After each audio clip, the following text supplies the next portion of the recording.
আসসালামু আলাইকুম, welcome back to my channel chemistry town. এখন আমি তোমাদেরকে আজকে একটা কথা বলি। শুরুতে আমি তোমাদেরকে বলি যে আমি তোমাদের কাছে হাত জোর করে ক্ষমা চাই নিতেছি, কারণ আমার হচ্ছে ভিডিওতে কিছু ভুল হয়েছে। ঠিক আছে, আমি তোমাদেরকে কয়েকটা প্রশ্ন পড়াইছি, তার মধ্যে আমি যখন আমার নোটটা নিজে যখন পড়ছি বা আমি যখন আমার ভিডিওটা আবার অ্যানালাইসিস করছি, তখন আমি দেখছি যে আমি তোমাদেরকে আসলে ভুল দেখাই দিচ্ছি। তাহলে এটা তো আসলে প্রবলেম, তাই না? আমার মাধ্যমে যদি তোমরা কোনো কিছু ভুল শিখো, তাইলে ওটা সঠিক করে দেওয়ার রেসপন্সিবিলিটিটাও কিন্তু আমারই।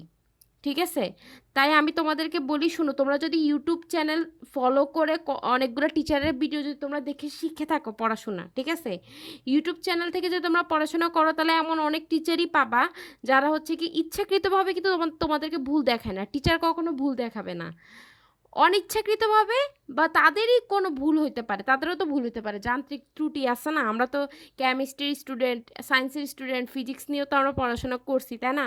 তো যান্ত্রিক ত্রুটি বলতে তো একটা শব্দ আছে, যেহেতু ম্যানুয়ালি সব কিছু হইতেছে, তাই না? তাহলে এখন আপুরও তো ভুল হয়েছে, তোমরা তো ব্যাপারটা একটু বুঝে নিও। আপু তোমাদেরকে ভুল শিখাই দিছি, আর আমার রেসপন্সিবিলিটি যে সঠিকটা আমি তোমাদেরকে শিখাই দিই, সেই জন্য আমি আর আজকে ভিডিও করতেছি।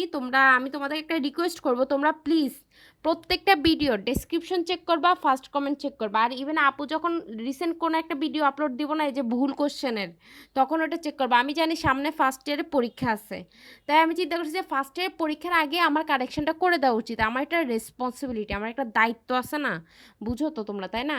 এখন আমি তোমাদেরকে ভুল শিখাইছি, সেজন্য আমি ওটা সঠিক করে দিব। এখন দেখো, হাইপার কনজুগেশনের মধ্যে আমি এখানের মধ্যে CH2 দিছিলাম, ঠিক আছে? হবে না, কারণ কার্বনের 4টা হাত থাকে, 1টা 2টা 3টা 4টা, সেখানে CH2 হবে না, এখানে শুধু CH হবে। এখানে একটা হাইড্রোজেন থাকবে, এখানে 2টা হাইড্রোজেন আমার থাকবে না, ঠিক আছে? তো এই জিনিসটা আমি ভুল করছি, আর এই জিনিসটা আমি কারেক্ট করে এখানে লিখে দিছি। হ্যাঁ, এখন এইখানে অনেক হিজিবিজি হয়ে গেছে, তোমরা বলবা যে আপু এত হিজিবিজি হিজিবিজি করে রাখছেন কেন? এই জন্য আমি এই জিনিসটা তোমাদেরকে খাতার মধ্যে লিখে দিছি, দেখো। তবে এখান থেকে একটু বুঝাই না, আমি আবার ক্লিয়ার করে লিখছি, ওইটাও তোমাদেরকে দেখাবো। এখন দেখো, এখানে কার্বন আর হাইড্রোজেনের মধ্যে যে বন্ধনটা আছে ওইটা ভাঙবে, ওইটা ভেঙে এখানে আসবে, ঠিক আছে? তাহলে কি হাইড্রোজেনটা প্লাস হয়ে যাবে, মানে সে আলাদা হয়ে যাবে, ধনাত্মক চার্জ যুক্ত হয়ে যাবে। আর এদের কার্বন হাইড্রোজেন বন্ধনের যে ইলেকট্রন জোড়, ঠিক আছে, কার্বন হাইড্রোজেন বন্ধনের যে ইলেকট্রন জোড়, সেটা হচ্ছে এখানে আসবে। এর ফলে এখানে দ্বিবন্ধন গঠিত হবে, আর এই দ্বিবন্ধনের যে ইলেকট্রন, দ্বিবন্ধনের ইলেকট্রন হচ্ছে এই কার্বনের মধ্যে যাবে।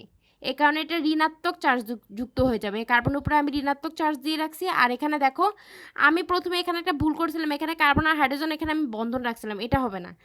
যেহেতু এই বন্ধনটা ভেঙে এখানে ডাবল বন্ড ক্রিয়েট হয়েছে, তাহলে এখানে কোনো বন্ধন থাকবে না। আমি ভুলে এখানে একটা বন্ধন দিয়ে দিছিলাম, এই জিনিসটা আমার মিস্টেক হয়েছে। সো তোমরা আমাকে ক্ষমা স্বরূপ দৃষ্টিতে দেখো প্লিজ।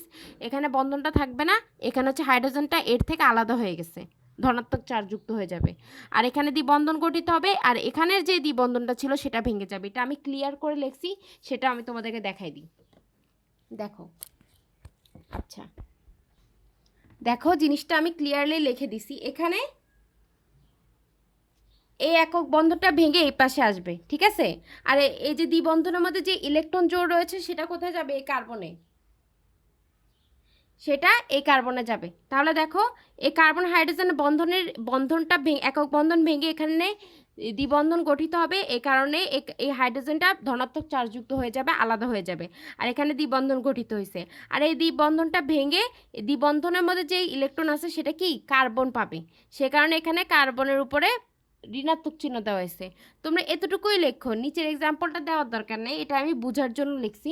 তোমাদেরকে আমি রিকোয়েস্ট করবো যে এতটুকু লিখলেই হবে, নিচের এটা দেওয়ার দরকার নেই। তারপর আমি তোমাদেরকে এটা বুঝাই দিচ্ছি। দেখো, এই কার্বন হাইড্রোজেন তিন পাশে, এখানে কি একক বন্ধন আছে, আর এখানে কার্বনের সাথে হাইড্রোজেন একটা, এই জন্য এই পাশে একটা হাত দেওয়া আছে। আর এখানে ডাবল বন্ড, এই জন্য ডাবল বন্ড। এখানে কার্বনের সাথে কি দুইটা হাইড্রোজেন, এই জন্য এই কার্বনের সাথে দুইটা হাইড্রোজেন দিছি।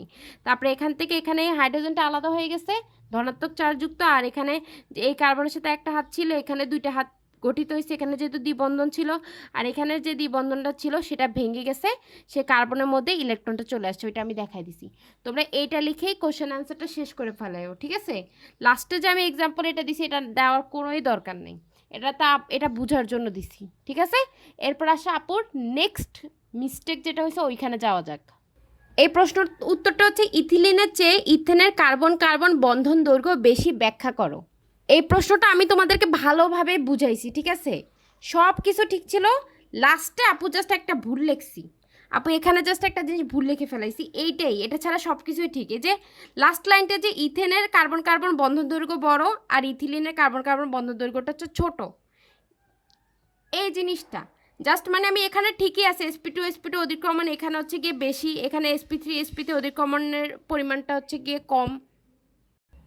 এখানে হচ্ছে এস এর প্রকৃতিটা হচ্ছে 33.33%, আর এখানে হচ্ছে এস এর প্রকৃতি হচ্ছে 25%। যখন এস এর পরিমাণটা বেশি হবে তখন ওভারল্যাপিংটা বেশি হবে, ঠিক আছে? তখন এই নিউক্লিয়াসের কাছাকাছি অবস্থান করবে। আর যখন এস এর প্রকৃতি কম হবে তখন ওভারল্যাপিংটা হচ্ছে কম হবে, তখন নিউক্লিয়াস থেকে তত দূরে অবস্থান করবে। নিউক্লিয়াস থেকে দূরে অবস্থান করলে দূরত্ব বেশি, আর নিউক্লিয়াসের কাছে অবস্থান করলে দূরত্বটা কম, ঠিক আছে? এই কারণে হচ্ছে sp3 অধিক্রমণের থেকে হচ্ছে কি sp2 অধিক্রমণের মধ্যে আমরা দেখা যায় যে দূরত্বটা বেশি হয়, ঠিক আছে? মানে তুমি এখানে এখানে লিখবার কি, এখানে এই পাশে sp2 অধিক্রমণ, আর sp2 অধিক্রমণটা কিসের? এটা হচ্ছে ইথিলিনের, ঠিক আছে? আমাদের sp2 অধিক্রমণটা হচ্ছে ইথিলিনের, আর sp3 অধিক্রমণ কার? হচ্ছে ইথেনের। আচ্ছা, আমি এই প্রশ্নটার উপরে ডিটেলসে একটা ভিডিও সামনেও বানাবো, ঠিক আছে? একদম ডিটেলসে একটা ভালো একটা ভিডিও বানাবো, অসুবিধা নাই। তোমরা তারপরে এখান থেকে বুঝো নাও, আমি নেক্সট একদম বড় একটা ভিডিও বানাবো যেখানে ইথিলিন ইথেন আরও কিছু যোগ দিয়ে sp2 এর কনসেপ্টটাকে ভালো করে বুঝাই দিব, ঠিক আছে? এখানে sp2 হচ্ছে আমাদের ইথিলিনের জন্য, আর ইথেনের জন্য কি sp3 অধিক্রমণ, ঠিক আছে? তাহলে আমাদের যেহেতু এখানে এস এর পরিমাণটা বেশি 33%, আর এখানে এস এর পরিমাণটা কম, তাহলে এর বন্ধন দৈর্ঘ্যটা কি কম হবে, এর বন্ধন দৈর্ঘ্য হবে ছোট। এই জিনিসটাই লিখবা নিচে, জাস্ট এটাই। ইথেনের কার্বন কার্বন বন্ধন দৈর্ঘ্যটা হচ্ছে বেশি, ইথিলিনের কার্বন কার্বন বন্ধন দৈর্ঘ্যটা হচ্ছে কম। এই জিনিসটাই তোমাদেরকে আমি শিখাইতে চাইছি। এই জিনিসটা আমি এখানে ভুল লিখে রাখছিলাম, ভুল লেখার কারণে আমি জিনিসটা ক্লিয়ার করে দিচ্ছি, ঠিক আছে? এরপর আসো নেক্সট মিস্টেকে যাওয়া যাক। এটা হচ্ছে আমার ওই যে ডাইইন কি আর ডাইনের শ্রেণী বিভাগ, ডাইনের শ্রেণী বিভাগের মধ্যে আমি ছোট্ট একটা ভুল করছি। দেখো, ডাইনের শ্রেণী বিভাগের মধ্যে এখানে আমাদের কনজুগেটেড ডাইন, একান্তরিত ডাইন, তারপরে আইসো ডাইন লেখছি, তারপরে এখানে কিউমুলেটেড ডাইন লেখছি, বা পুঞ্জিত ডাইন, ঠিক আছে? এখানে আমি প্রোপা ডাইইন হবে এটা, ঠিক আছে? আমি একে প্রোপা ইন টাইপের কিছু একটা লিখছিলাম, এখানে হচ্ছে প্রোপা ডাইইন। জাস্ট দেখো, ছোট্ট একটা মিস্টেক। আমি তোমাদেরকে আবারও বলতেছি, আমি তোমাদের কাছে এটা দেখাবো, ঠিক করে দিয়েছি এখানে প্রোপা ডাইইন, ঠিক আছে? আপু তোমাদের কাছে হাত জোর করতেছে আপুর ভুলের জন্য, তোমরা প্লিজ আপুর ভুলটা ক্ষমাস্বরূপ দৃষ্টিতে দেখবা। আর প্লিজ এখন থেকে সবসময় প্রত্যেকটা ভিডিও ডেসক্রিপশন আর ফার্স্ট কমেন্ট চেক করবা। আমার যদি কোনো কোশ্চেন ভুল আমি তোমাদেরকে শিখাই থাকি, আমার মাধ্যমে যদি ভুল হয়ে থাকে, তাহলে সেটা সলভ করে দেওয়ার দায়িত্ব আমার, আমি সেটাকে সলভ করে দিব, কোনো চিন্তা করার দরকার নেই। আপুকে ভুল না বুঝে আপুকে সাপোর্ট করো, ঠিক আছে? আর ভালো থাকো, আল্লাহ হাফেজ।